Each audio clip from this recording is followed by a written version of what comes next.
नमस्कार फ्रेंड्स, आप सभी का मेरे चैनल में स्वागत है। आप सभी लोग कैसे हैं? उम्मीद करती हूँ कि आप सभी लोग अच्छे होंगे और भगवान गौरी शंकर की कृपा आप सभी के ऊपर बनी रहे। सबसे पहले जिनका बर्थडे और मैरिज एनिवर्सरी उन सभी को हार्दिक शुभकामनाएं।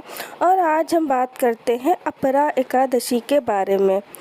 तो शास्त्रों में पद्म पुराण में जैसा कि बताया गया है अपरा एकादशी के बारे में कि इसको अपार धन देने वाला कहा गया है। भगवान श्री कृष्ण गीता में कहते हैं, नदियों में मैं गंगा हूँ, प्रकाश तत्वों में सूर्य हूँ, देवताओं में विष्णु की जैसे प्रधानता वैसे ही व्रतों में मैं एकादशी हूँ। व्रतों में एकादशी व्रत की प्रधानता है। मानधाता ने अपने गुरु से प्रश्न किया कि ऐसा कौन सा व्रत है गुरुवर जो कि समस्त पापों का नाश करने वाला है, जो इस जन्म के पाप और पिछले जन्म के पापों का नाश करने वाला है। तो गुरु ने उनके उत्तर दिया कि एक एकादशी का व्रत ऐसा व्रत होता है कि जो इस जन्म के पाप और पिछले 11 जन्म के पापों को जलाकर राख कर देता है। तो इसीलिए हर गृहस्थ को एकादशी का व्रत अवश्य ही रहना चाहिए। पद्म पुराण में बताया गया है कि जो स्त्री पुरुष साथ में मिलकर एकादशी का व्रत रखते हैं उन्हें विष्णु के लोक की प्राप्ति होती है। तो ये तो हो गई एकादशी के महत्व की बात।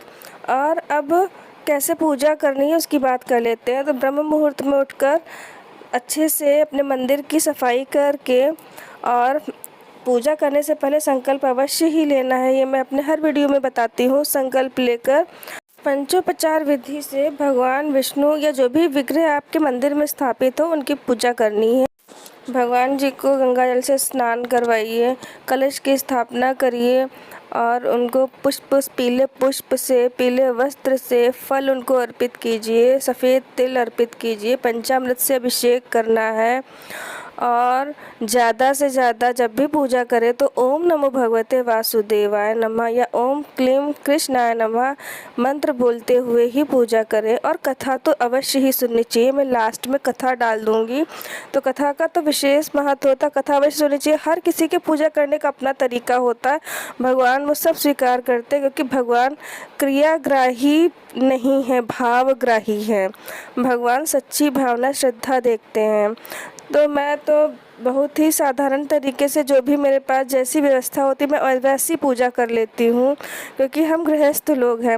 लेकिन हाँ, कुछ विशेष नियमों का ज़रूर पालन करना चाहिए, जैसे कि किसी को प्याज, लहसुन, चावल और मसूर की दाल, टमाटर, बैगन इन सब का यूज़ नहीं करना चाहिए, अपने भोजन में ना शामिल करें।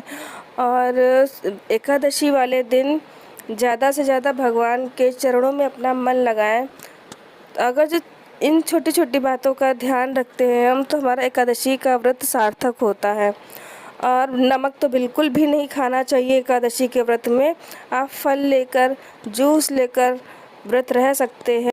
और एक बात, भगवान को तुलसी के पत्ते अवश्य ही समर्पित करें।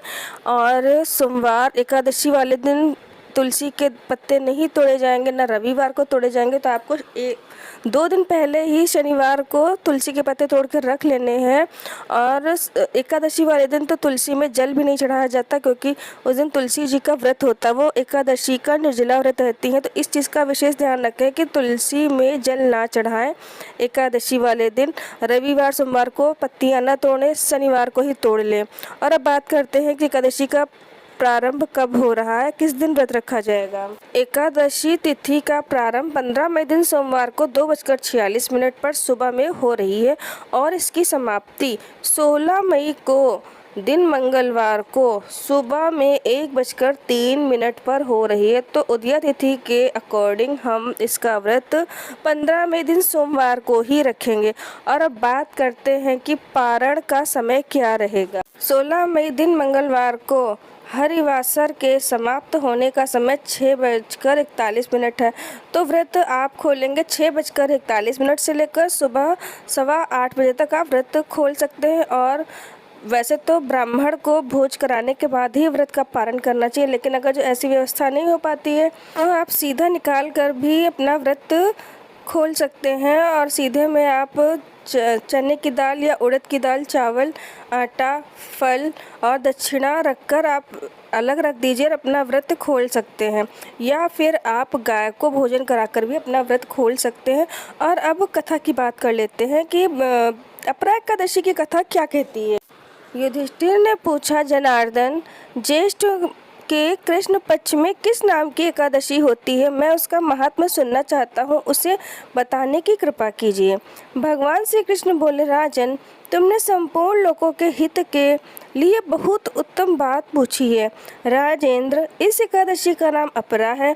यह बहुत पुण्य प्रदान करने वाली और बड़े बड़े पातकों का नाश करने वाली है।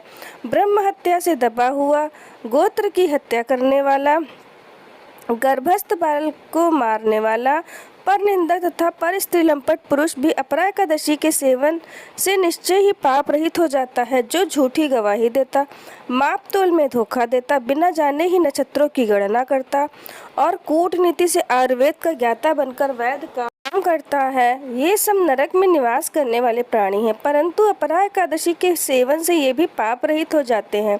यदि क्षत्रिय छात्र धर्म का परित्याग करके युद्ध से भागता है तो वह क्षत्रियोचित धर्म से भ्रष्ट होने के कारण घोर नरक में पड़ता है। जो शिष्य विद्या प्राप्त करके स्वयं ही गुरु की निंदा करता है, वो भी महापातकों से युक्त होकर भयंकर नरक में गिरता है। किंतु अपरा एकादशी के सेवन से ऐसे मनुष्य भी सद्गति को प्राप्त होते हैं।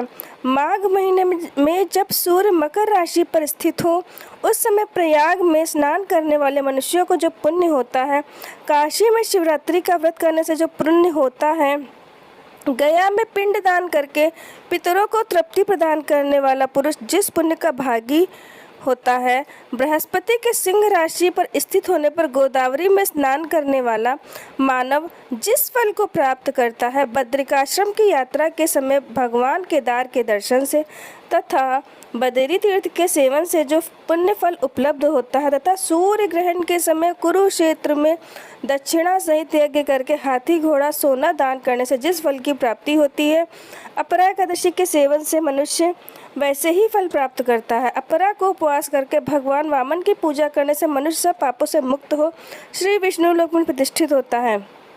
इस कथा को पढ़ने और सुनने से सहस्त्र गोदान का फल मिलता है। तो ये अपरा एकादशी व्रत की कथा। अगर जो आपको ये दी गई जानकारी अच्छी लगी हो तो वीडियो को शेयर कर दें, लाइक कर दें, कमेंट में ओम नमः शिवाय लिखें और चैनल को सब्सक्राइब कर लें, बेल आइकॉन को प्रेस कर दें ताकि मेरी नेक्स्ट आने वाली वीडियो का आपको नोटिफिकेशन मिल सके। ओम नमः शिवाय, हर हर महादेव।